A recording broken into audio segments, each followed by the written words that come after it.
This is the news leader, ABC 7 Eyewitness News. Tonight, digging out from one of the worst blizzards in the tri-state's history, and it will take days until things are back to normal. Plus, firefighters in Queens tonight battling a 5-alarm blaze in the worst of conditions. Good evening, everyone. I'm Diana Williams. And I'm Bill Ritter. Tonight, a special 1-hour edition of Eyewitness News, and that's because the tri-state is digging out tonight from one huge blizzard, the 4th largest here ever, a record setter that dumped more than 2 feet of snow in some areas and wiped out the snow clearing budgets for New Jersey, Connecticut, and New York City. Plow operators are working round the clock to clear streets and roadways in time for the morning commute, a $20 million operation, but there will be major service delays in operations. And at the bottom of your screen, you're going to see complete listings of those throughout this hour. At the airports, thousands of passengers are stranded tonight, virtually no flights taking off or landing until morning at least. And the snow is getting blamed tonight for some deadly accidents, including an awning collapse at a technical school in Edison, New Jersey. That accident killed a student. For the latest, let's go to Sam. He's at the wall with the numbers and the forecast. Sam? And Bill, they're just more spectacular the more you actually look into them. Prior to this storm, we'd only had 22 inches of snow for the entire winter season. We doubled that one in this day as well. The winner is Monroe in Orange County, New York, with 30 inches of snow. But in general, the range was 18 to 26 inches across the area that's shown in white now. As the snow pulls away, we're left to 12 to 18 inches, including the eastern end of Long Island and this edge right on the Jersey shoreline and on up the Hudson Valley. These snowfall totals are impressive. It is the record setter. Everyone's telling you that it is. And now you'll watch all of this continue to push on into northern New England. What's behind it? There will be some flurries for first thing in the morning. Some of this is actually going to hold together in this cold air as it swings through. Now, temperatures will be a bit milder. Right now, we're 24 degrees. By 7 o'clock in the morning, we'll actually be 26 degrees. So that does give you the opportunity to pick up a degree or two overnight tonight. Those peak wind gusts, though, have a tendency to make things feel even colder. We're 10 miles per hour in the Hudson Valley, 23 in Hartford, 25 toward the island, 15, 17 miles per hour. First thing you notice here, much less wind now than right in the peak of this storm with the 40 and 50 mile per hour wind gusts, and you're actually right. The wind chills are not quite as bitter either. We're looking at 0, 7 degrees in northern lines, but still have some below 0 wind chills. Wind chill numbers will probably hover right around the 0 mark overnight tonight in the first part of the morning. It's not that these things are going to be as brutal because the winds fall back and the temperatures actually kind of hold where they are in most locations. Snow, not adding more to the collection, but the blowing snow will still be a problem, even with a 10 or 12 mile per hour wind. This snow is very light, very fine, powdery if you've been out there. It is going to get picked up and blown around. Now, what follows this storm, we'll have it all in the forecast all the way through the week, and it is some milder air. I think you'll like it. We'll come back in just a minute. Bill and Diana? Thank you, Sam. Sam, as you know, it's the worst blizzard in 7 years, and now comes the difficult task of clearing the streets and getting the city back on track again for the morning commute. Mayor Bloomberg says it could take several days and many millions of dollars. We begin tonight with Dave Evans, who is live from Manhattan Valley. Dave? Well, Dinah, let me give you an example of what it's like here on Broadway.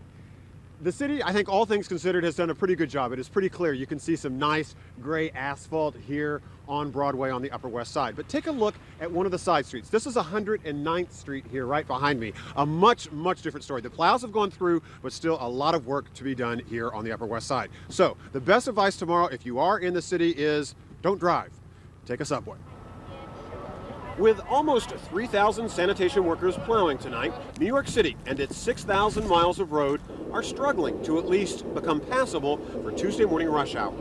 We just started, but so far, it seems all right. Look like we can get ahead of this stuff. And even with this being a holiday and public schools closed for the week, it could be a long wait till the city is back to normal. I think Wednesday we'll start to see our way cleared out of this. By Thursday, as the weather gets warmer, the stuff will start to melt, the roads will be clear, and, things will get back a little bit to normal. And so, the advice from city officials, including the mayor, avoid driving, if at all possible. But the bottom line is, some of these streets we're not going to get to them, and if everybody could just exhibit some patience and a little bit of humor. New Yorkers adopted the mayor's message today by jogging through the storm, or skiing, as investment banker Matt Pashinsky did this morning on his 2.5-mile trek to work. Oh, it's been great. I took a little tour through Central Park, and it's real pretty, and got a few miles in, got some exercise in. Tonight, city firefighters got their own kind of exercise by digging out buried fire hydrants. Between people cleaning the sidewalk and the plows, they've kind of buried the fire hydrants. So we're out now digging them out so that if we need to use them, we'll know where they are. The city's budget is $20 million annually for snow removal. That's all been spent, and the tab keeps rising, much to the dismay of the guy in charge of all this snow removal. He came out of retirement last year to work for Mayor Bloomberg. I should have stayed in California. It didn't snow out there. And the mayor has one other favor to ask you. If you can, please shovel your sidewalks tomorrow. Today, a lot of people had to simply walk in the streets because the sidewalks were not clear today. It's going to be rough going all day tomorrow in the city. For more on how to get around in the city tomorrow, over on the east side, Art McFarland. Art? Dave, that message that the city officials want you to have about not driving your personal cars into the city tomorrow is probably the most important message they can give. Just take a look here down 77th Street on the east side. So many cars buried under the snow on the street, so you wouldn't be able to find a parking space anyway. And there are reasons why you're being advised to use mass transit. Carolyn and Mark Richardson are being paid by their Chelsea neighbor to dig out his car. So in the morning when he needs to go to work, so we can come out and just pull out more easy, because the plow comes through and just kind of covers the car in snow. He can't get out. But this kind of digging out is exactly what the city does not want, as pointed out by Department of Transportation Commissioner Iris Weinschall. We don't need cars moving now. What we need clear roads so that sanitation can get their job done. Also, tomorrow will be a time to pay attention to those snow emergency signs on major streets. What it means is that you really shouldn't park on those snow emergency streets.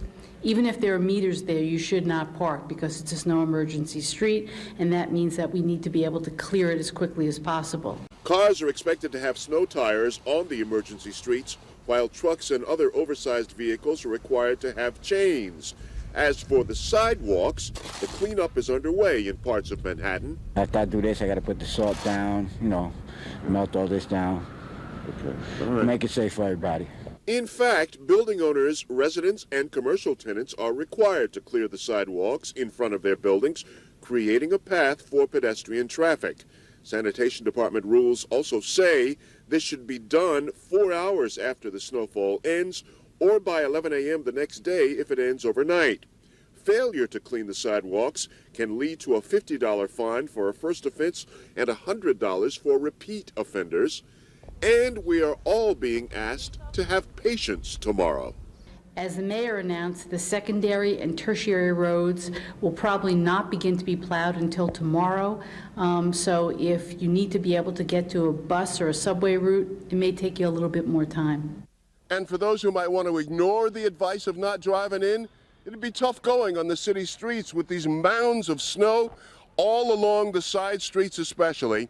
Also, the alternate side ban is going to be reevaluated on Thursday, depending on how the snow removal goes. We're live on the Upper East Side. Art McFarland, ABC 7 Eyewitness News. Thank you, Art. Because of the holiday, getting around today for most people wasn't much of an issue, but tomorrow getting around is going to be a necessity. Mayor Bloomberg wants the George Washington Bridge to look tomorrow like it does right now. Nobody's on it. He's urging everyone to use public transportation. Sandra Bookman here with important information you need to know for your morning commute. Sandra? Bill, I think the mayor may have had the best advice for commuters tomorrow. It may take a while, but you will get there. The difference, of course, may be how you make the trip. You may be forced to make allowances for some weather-related changes. Hoofing it seemed the best way to navigate urban snowdrifts tonight. But come tomorrow, most New Yorkers will face the dilemma of how to get there from wherever they are. Penn Station was an oasis of calm this evening. Only a handful of riders braved the blizzard to make the commute. I couldn't believe it was only 5 minutes late, and it got me here. I actually got to the city about an hour ahead of schedule. The reduced ridership was welcome, as most area rail services also ran holiday or weekend schedules. The same will be true for some tomorrow. Metro North will offer a Sunday schedule in anticipation of fewer travelers. But the Long Island Railroad plans a regular weekday schedule, though some trains may have fewer cars. And New Jersey Transit says its trains will run on an enhanced Saturday schedule, with additional trains on some lines, and Midtown direct lines will be rerouted to Hoboken. And though New Jersey Transit ticket windows at the Port Authority bus terminal were closed tonight, the buses are scheduled to hit their regular weekday routes Tuesday morning. Underground was the best way to travel in this winter storm. Even scattered delays and suspensions made it preferable to being above ground for some. Just walking to the train from my house through feet of unplowed sidewalks, that was difficult. It was also difficult for city buses, even tonight after the snowfall slacked off. Still, subways and buses are expected to run on their regular schedules tomorrow, though the Transit Authority warns some weather-related delays and changes are possible. Another option for eager travelers inconvenienced by today's whiteout, the New York Waterway Ferry made its final runs across the Hudson tonight, promising the boats will be back in business tomorrow on a regular schedule. The same word from the Staten Island Ferry. Now, we realize that there are numerous schedules that we weren't able to include in that initial list. But throughout this newscast, you will find some of that information at the bottom of your screen. We will have the most up-to-date details on Eyewitness News beginning at 4:30 a.m. And you can visit our website for those schedules at any time. That's 7online.com. Diana? Thank you, Sandra. At all three area airports, stranded passengers are waiting it out. Many of them will spend the night on the linoleum, hoping that they can catch a flight out sometime tomorrow. We're going to take a look at a live shot. This is from outside Newark Airport, where flights were canceled all day long. Same thing at Kennedy and LaGuardia. And LaGuardia is where Lucy Yang is right now with the latest for us from there. Lucy? Well, Diana, it was a quiet but frustrating day here at LaGuardia when Port Authority had no choice but to shut down all their runways. The weather was such they just could not plow fast enough for planes to take off or land. Okay, cheers. Granted, there wasn't much to celebrate at the airport tonight, but that didn't stop this family from toasting Olga's son, who's about to get married in Costa Rica. But it's my bambino's wedding. You've got to go. You can't miss this wedding. They have been here since 3 in the morning for a 6 a.m. flight that never took off. They're just praying they get to the church on time. Until then, they've turned the ticket counter at American into Casa Orecchina.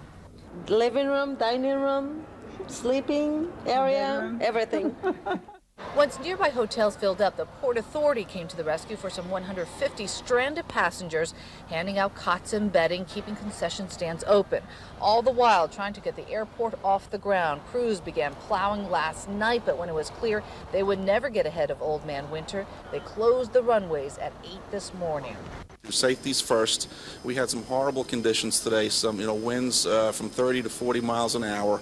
We last count we had about 16 inches of snow, so it was pretty brutal out there.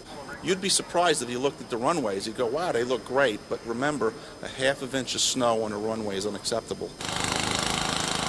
What crews could be spared from the runways were sent to the parking lots to rescue all the buried cars. The snow going straight into the pot, melted down and dumped into the drain.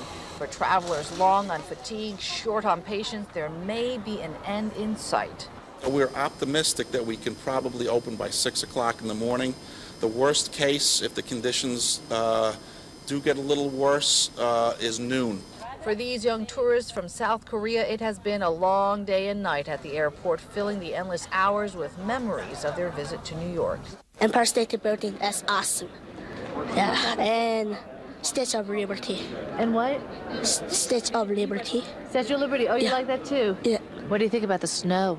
Snow, it's very not good. I couldn't have said it better. Now, I should explain that even if the runways reopen first thing in the morning, the airlines still have to get their carriers back here to Queens before any flights can take off. So the best bet is before you come racing to the airport, call your airlines first. We're live at LaGuardia tonight. Lucy Yang, ABC 7, Eyewitness News. It's going to be quite a backup. Thank you, Lucy. Firefighters in Queens had their hands full tonight as they tackled a 5-alarm fire under the worst of conditions, including frozen hydrants. The fire broke out in a factory. Marcus Solis is live in Long Island City with more for us. Marcus? And Diana, 3 minor injuries to firefighters as they struggled to put out this fire in a factory that made perfume and lotions. They are now wrapping up, though, 7 hours after they originally got the call. Just one difficult task in what has been a difficult day for many people. Fighting heat and flames amid ice and snow. For hundreds of firefighters, the blizzard of 2003 meant trying to beat back a stubborn 5-alarm fire. Think the weather might have made a tough job even tougher? You bet it did. One problem, frozen hydrants. You never get used to this. It's always difficult. We have very cold weather, a lot of snow, a lot of wind, and we've been here for a number of hours already. On Long Island, emergency crews responded to an awning collapse in Bayshore, the structure collapsing under the weight of the snow. Tonight, residents are digging out from nearly 2 feet of snow. But if there's one upside, it's that there haven't been the kind of power outages seen in storms past. And that's not just good luck. We've had to put a lot of money into the system because, frankly, for many years the system was in disrepair, and I think it's now showing results, and that's good for our customers. At the height of the blizzard, getting around on foot or by car was difficult. Just seeing a few feet in front of your face was a challenge. On Northern Boulevard, plows were on parade as crews were able to get to primary and secondary roads. But side streets, those are going to take a while. As many began shoveling, the Sforza family's driveway was clear, thanks to some timely gift giving. We bought a snowblower on Friday. That was my Valentine's Day gift to my husband, so he didn't have to shovel. I hate it. I hate winter, and I hate snow because I gotta clean a lot. But there are your snow lovers. At Crocher and Park, some alternate means of transportation on display.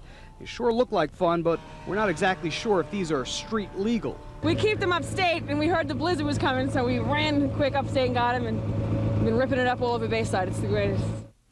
Well, now, for older residents that remember Lindsay's snowstorm back in 1969, where it took almost a week to dig out the city's largest borough of Queens, well, the good news is the plows have been going throughout the day. They've been going tonight, and as you can see, Northern Boulevard here is already down to the blacktop.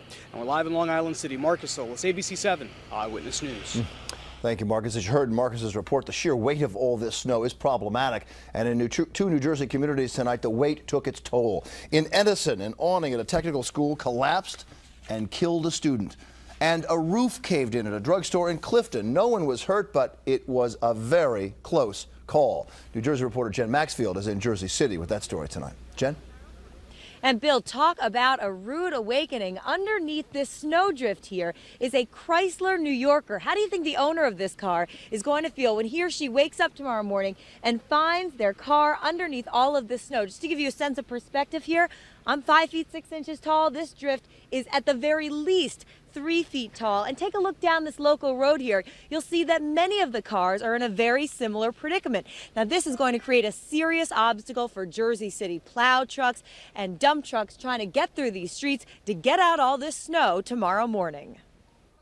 One man and his shovel versus almost 2 feet of snow. Michael Peterson has been working for 2 hours just to clear a path. My car was completely covered. It was, as you can see, it was up to here.